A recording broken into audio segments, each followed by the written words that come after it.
नमस्कार दोस्तों, मेरा नाम रोहन है। मेरी उम्र 23 साल है और मैं देखने में बहुत ही हैंडसम और स्मार्ट हूँ। जो भी लड़की मुझे एक बार देख ले तो देखती ही रह जाती है।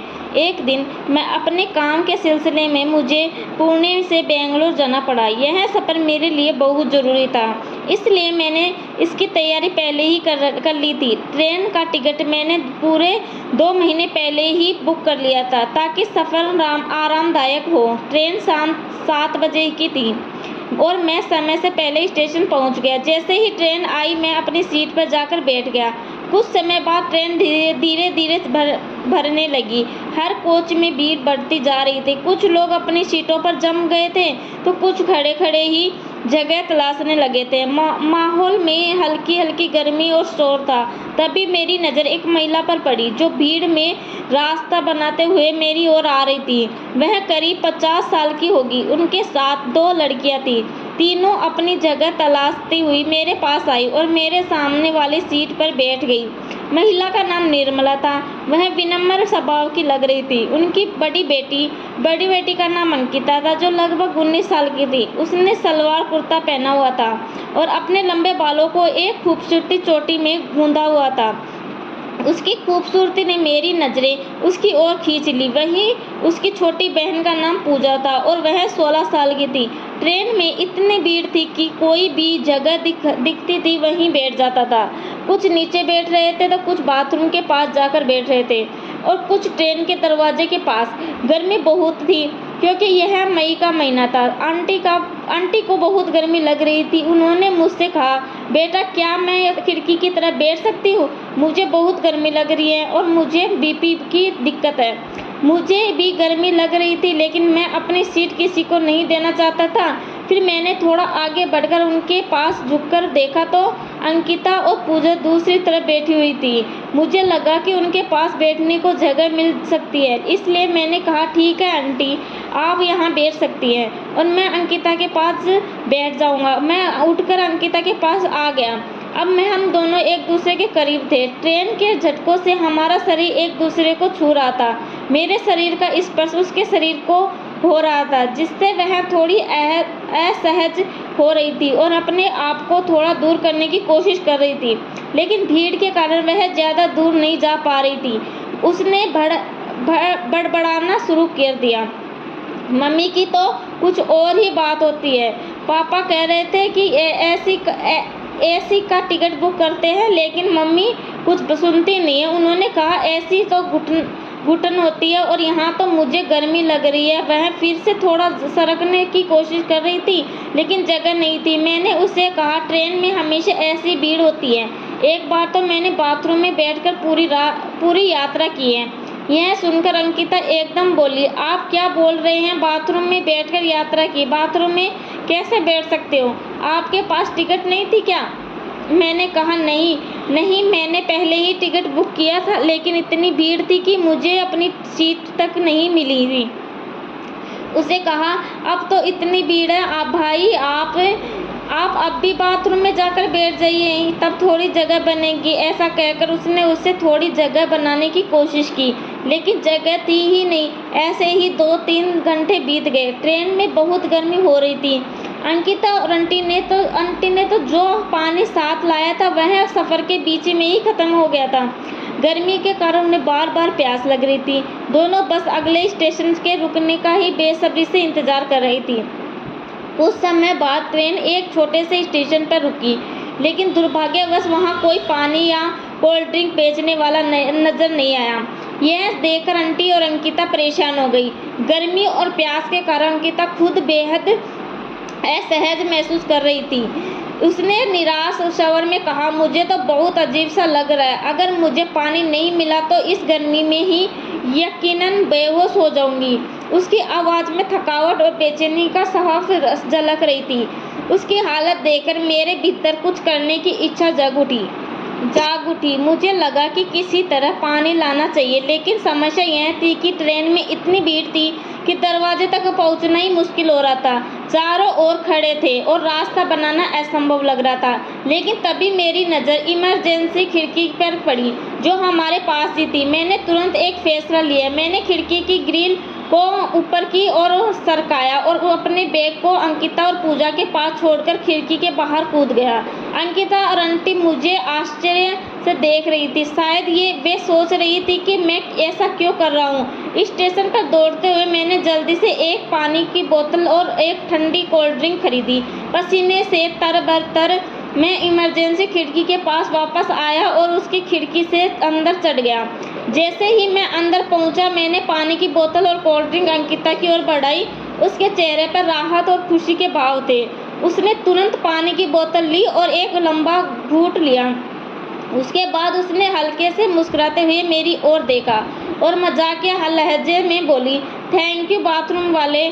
उसकी इस बात को सुनकर वहाँ बैठे सभी लोग जोर से हंसने लगे। मैंने कहा, मुझे बाथरूम वाला मत कहो, सबको लगेगा कि मैं बाथरूम साफ करने आया हूँ। वह बोली, तो फिर मुझे तो आपका नाम ही नहीं पता, तो मैं आपको क्या कहूँ। मैंने कहा, मेरा नाम रोहन है। वह बोली, थैंक यू रोहन, तुम्हारे कारण हमें पानी और कोल्ड ड्रिंक मिला। मैंने कहा, इट्स ओके। ट्रेन चलने लगी थी और झटकों के साथ मेरे और अंकिता के शरीर हल्के हल्के एक दूसरे को छूने लगे। मैं थोड़ा असहज महसूस कर रहा था, लेकिन अंकिता पूरी तरह सामान्य लग रही थी। ट्रेन की गति के साथ यह स्थिति बनी रही और लगभग आधा घंटा बातचीत बाद गया। अचानक अंकिता ने पूजा की ओर झुककर धीरे से कहा, यार बेवजह कोल्ड ड्रिंक और पानी पिलाया, अब मुझे प्रॉब्लम हो गई, मुझे वॉशरूम जाना है। इसकी बात सुनकर पूजा मुस्कुराई, लेकिन यह नहीं कहा। उसके बाद अंकिता अपनी माँ की ओर मुड़ी और थोड़ी झिझकते हुए बोली, मम्मी मुझे वॉशरूम जाना है। आंटी ने पहले उसे ध्यान से देखा और फिर धीरे से सिर हिलाकर कहा, तो जाओ बेटा। अंकिता उठी और दरवाजे की ओर जाने के लिए बढ़ी, लेकिन जैसे ही उसने दरवाजे की ओर देखा, वहाँ की स्थिति देखकर वह ठिठक गई। वहाँ इतनी भीड़ थी कि लोग फर्श पर बैठे हुए थे और रास्ता पूरी तरह बंद था। कोई खड़े होकर भी एक दूसरे से सटे हुआ था। वह वापस आई और झुंझलाते हुए अपनी सीट पर बैठ गई। अंकिता ने अपनी माँ को कहा, बहुत भीड़ है, लोग नीचे की बैठे हुए हैं, ऐसे वॉशरूम तक पहुँचना नामुमकिन है। मैं यह सब देख और सुन रहा था। उसकी परेशानी को देखकर मुझसे रहा नहीं गया। मैंने उससे कहा, क्या हुआ, तुम वॉशरूम जा सकती हो? जो भी हो, लोग रास्ते में बैठे हैं वे उठ जाएंगे और रास्ता देंगे, तुम कोशिश तो करो। अंकिता ने मेरी ओर देखा और हल्की झुंझलाहट के साथ कहा, हम कैसे जाएं, वहाँ जगह और बैठे लोग कौन उठेगा हमारे लिए। आंटी ने मेरी ओर देखा और बोला, बेटा क्या तुम इसके साथ जा सकते हो, इसकी मदद कर दो। मैंने सहमति से सिर हिलाया और कहा, ठीक है आंटी, मैं इन्हें वॉशरूम तक ले जाता हूँ। इसके बाद मैं उठ खड़ा हुआ और धीरे धीरे आगे बढ़ने लगा। अंकिता और पूजा मेरे पीछे पीछे चल रही थी। मैंने रास्ते में बैठे लोगों को एक एक करके धीरे धीरे हटने के लिए कहा। तुम जैसे तैसे वॉशरूम तक पहुंचे, लेकिन वहां पहुंचकर पता चला कि सारे वॉशरूम व्यस्त थे। हर दरवाजे पर कोई ना कोई खड़ा था। अंकिता और पूजा दोनों मेरी ओर देख रही थी, मानो पूछ रही हो कि अब क्या करें। तब एक वॉशरूम का दरवाजा खुला और एक व्यक्ति बाहर निकला। मैंने तुरंत पूजा से कहा, तुम पहले जाओ। पूजा ने हिचकिचाते हुए अंदर कदम रखा। अब मैं और अंकिता वॉशरूम के पास खड़े थे। अंकिता बार बार इधर उधर देख रही थी। मैंने माहौल को थोड़ा हल्का करने के लिए मुस्कुराते हुए कहा, अच्छा हुआ कि तुमने अपनी माँ से कहा, वरना तुम तो बस सीट पर बैठकर ही परेशान होती रहती। अंकिता ने मेरी ओर देखा और हल्के से मुस्कुरा दी। तभी एक लड़का अंकिता को घूरकर देख रहा था। मुझे बहुत गुस्सा आया। मैंने कहा, अरे ओ भाई, क्या तुमने अभी की जिंदगी में लड़की नहीं देखी? क्या तुम आदिवासी जमाने से आए हो? कभी कोई लड़की देखी नहीं क्या? मेरी यह बात सुनकर वह दूसरी तरफ देखने लगा। यह सुनकर अंकिता हंसने लगी। इसके बाद एक दूसरे बाथरूम से एक आदमी बाहर आया और अंकिता उस वॉशरूम में चली गई। जब दोनों लड़कियां लौट आई तो हम तीनों फिर अपनी सीट पर बैठ गए।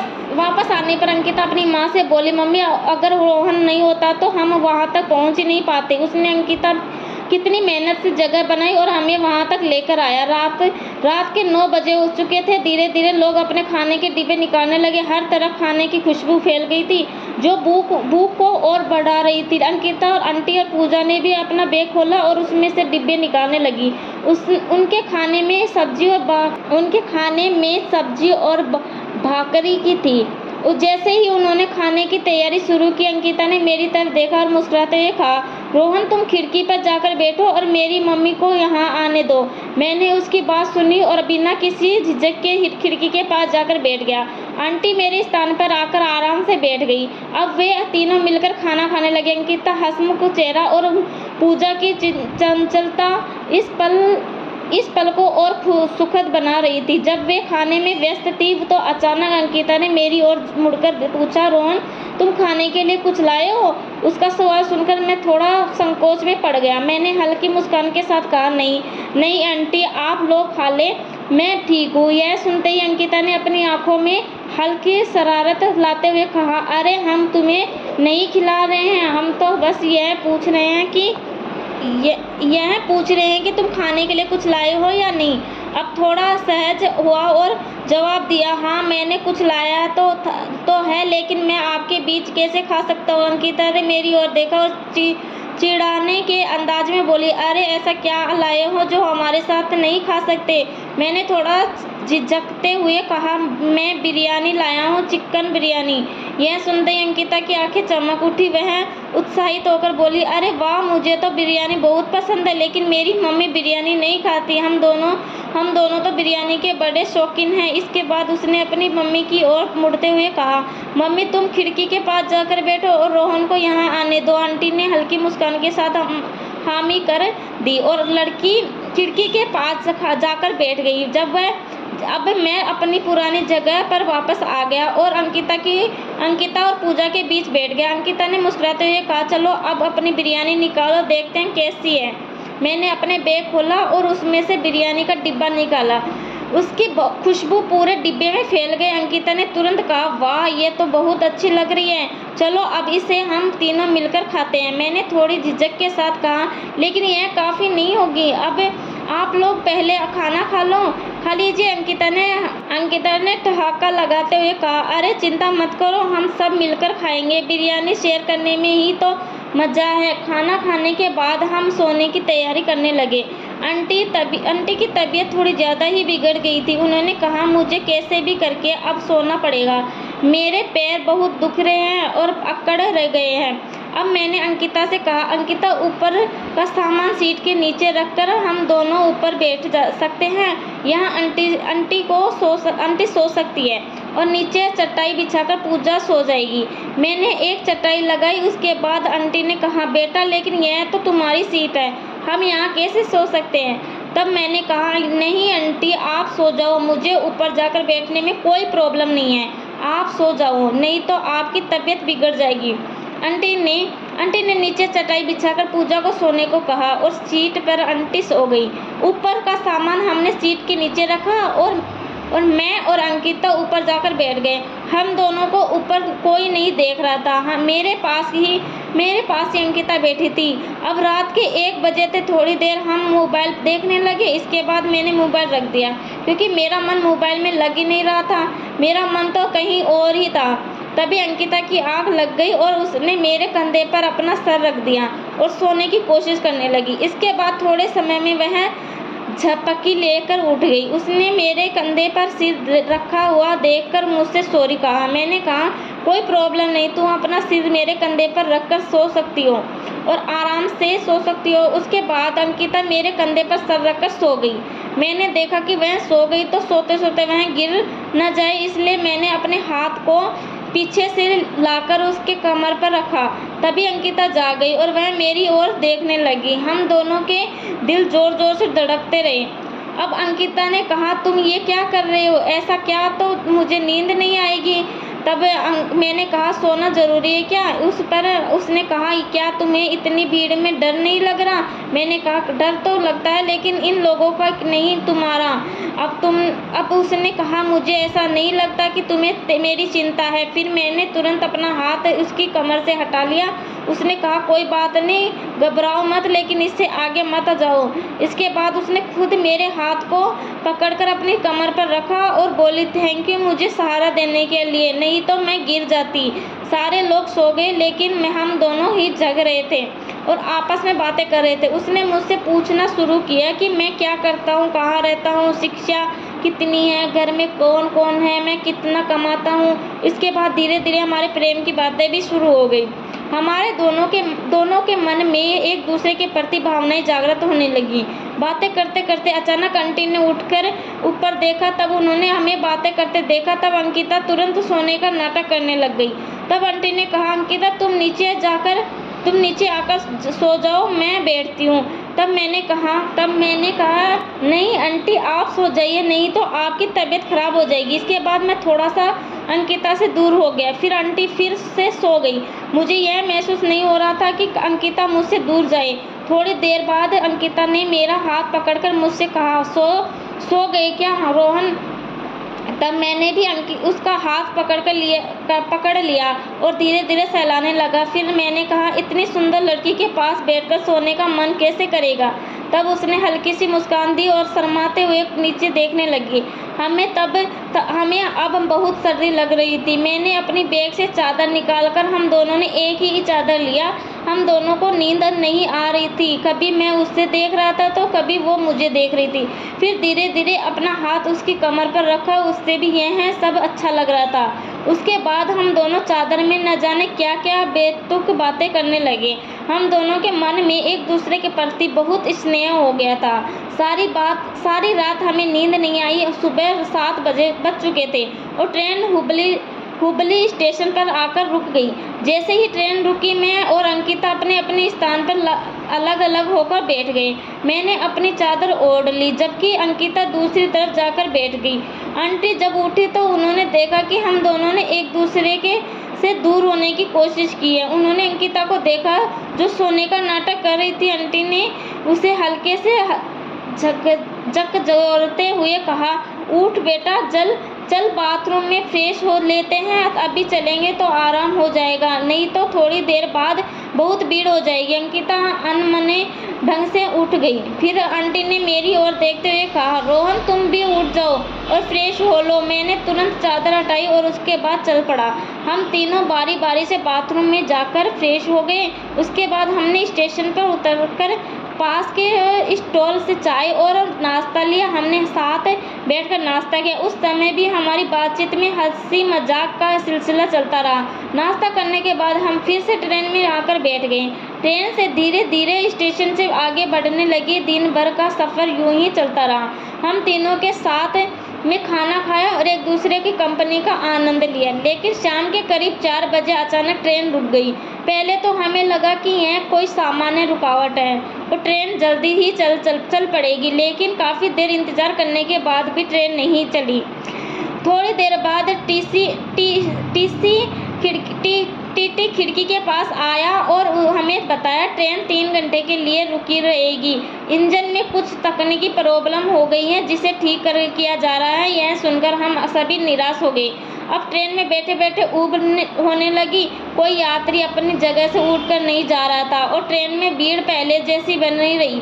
थोड़ी देर बाद ट्रेन चलने लगी और रात के 10 बजे वो ट्रेन बेंगलोर पहुंची। स्टेशन पर जब ट्रेन रुकी तो अंकिता और उसका परिवार अपना सामान लेकर प्लेटफॉर्म पर उतर गए। अंकिता के पापा उनका इंतजार कर रहे थे। वे एक शांत और गंभीर व्यक्ति के व्यक्तित्व थे। जैसे ही उन्होंने आंटी पूजा और अंकिता को देखा, उनके चेहरे पर रोहन और खुशी झलकने लगी। उन्होंने आंटी से कहा, सफ़र कैसा रहा? आप ठीक हैं? आंटी ने मुस्कुराते हुए जवाब दिया, हाँ सफ़र आरामदायक था। रोहन नाम का एक लड़के ने बहुत मदद की, वह बहुत अच्छा लड़का। इसके बाद उन्होंने मेरी ओर देखा और मुस्कुराते हुए बोले, धन्यवाद बेटा, तुमने मेरी पत्नी और बेटियों की इतनी मदद की। मैंने झिझकते हुए कहा, कोई बात नहीं अंकल, यह तो मेरा फ़र्ज था। जैसे ही वे लोग कार की ओर बढ़ने लगे, अंकिता ने थोड़ा पीछे मुड़कर मेरी ओर देखा। उसकी आंखों में गहराई और भावनाओं के समंदर था। मैं यह पल को यूं ही जाने नहीं देना चाहता था, इसलिए मैंने झिझकते हुए कहा, अंकिता रुकना। वह ठिठकती और पलट कर मेरी ओर देखने लगी। मैंने अपने फ़ोन निकाला और कहा, तुम्हारा नंबर दे दो, बात होती रहेगी। वह मुस्कुराने और अपना नंबर मुझे दिया। मैंने भी अपना नंबर उसे दिया। यह पल हमारे बीच एक अनकहा वादा बन गया था। उस रात घर लौटते हुए मेरे मन में केवल अंकिता की यादें थी। उसकी मुस्कान, उसकी बातें, मेरी ट्रेन की यात्रा के दौरान बिताए हर पल मेरे दिमाग में घूम रहे थे। इसके बाद के 6 महीने हमारे जीवन के सबसे खास दिनों में से थे। हम कॉल और मैसेज के जरिए लगातार जुड़े हुए। हर दिन हमारी बातें घंटों चलती थी, चाहे दिन हो या रात। हमारी बातचीत में एक अलग ही अपनापन और गहराई थी। धीरे धीरे हमारी दोस्ती प्यार में बदल गई। इस दौरान हमें अपने करियर को लेकर बहुत गंभीर हो गया था। मैंने तय कर लिया था कि जब तक मुझे एक अच्छी नौकरी नहीं मिलती तब तक मैं अंकिता के परिवार से शादी की बात नहीं करूँगा। आखिरकार मेरी मेहनत रंग लाई और मुझे एक अच्छी नौकरी मिल गई। मेरी सैलरी 50,000 रुपये थी और मेरी पारिवारिक स्थिति अब ठीक हो चुकी थी। मैंने अपने दिल की बात अंकिता के परिवार के सामने रखने का फैसला किया। एक दिन मैं अंकिता के घर गया। आंटी ने मुझे देखकर खुश होकर स्वागत किया और तुरंत अंकिता के पापा को बुलाया। अंकिता के पापा मुझे देखकर बोले, हाँ बेटा, कैसे आना हुआ? मैंने साहस जुटाकर कहा, अंकल, मैं अंकिता से शादी करना चाहता हूँ।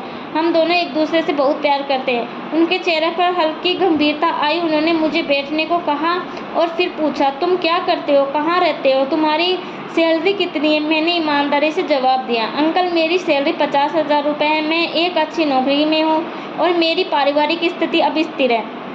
आंटी, जो मुझे पहले से ही मुझे जानती थी, ने मुस्कुराते हुए अपने पति से कहा, यह लड़का बहुत अच्छा है। मैंने इसे ट्रेन में देखा है। यह न केवल हमारी बेटियों की बल्कि औरों की भी मदद करता है। इनकी बात सुनकर अंकिता के पापा ने मुझे कुछ पल देखा और फिर बोले, क्या तुम सच में मेरी बेटी को खुश रख पाओगे? मैंने आत्मविश्वास के साथ कहा, अंकल, अंकिता मेरी जिंदगी का सबसे अहम हिस्सा है। मैं उसे हर हाल में खुश रखूंगा। उनके चेहरे पर हल्की मुस्कान आई और उन्होंने कहा, ठीक है, अगर तुम दोनों एक दूसरे को इतना प्यार करते हो तो मुझे कोई आपत्ति नहीं। यह सुनते ही अंकिता और मेरी खुशी का ठिकाना नहीं रहा। जल्द ही हमारी शादी की तैयारियां शुरू हो गई। हमारी शादी बहुत धूमधाम से हुई। परिवार, दोस्त और रिश्तेदार इस खास दिन का हिस्सा बने।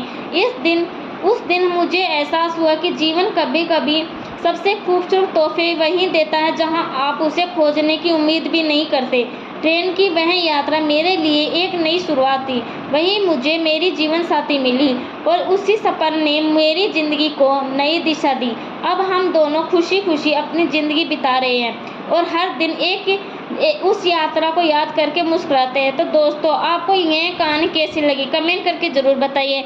जय श्री कृष्णा, राधे राधे। इमोशनल हिंदी स्टोरी को ज़रूर सपोर्ट कीजिए, ज़रूर। Thank you.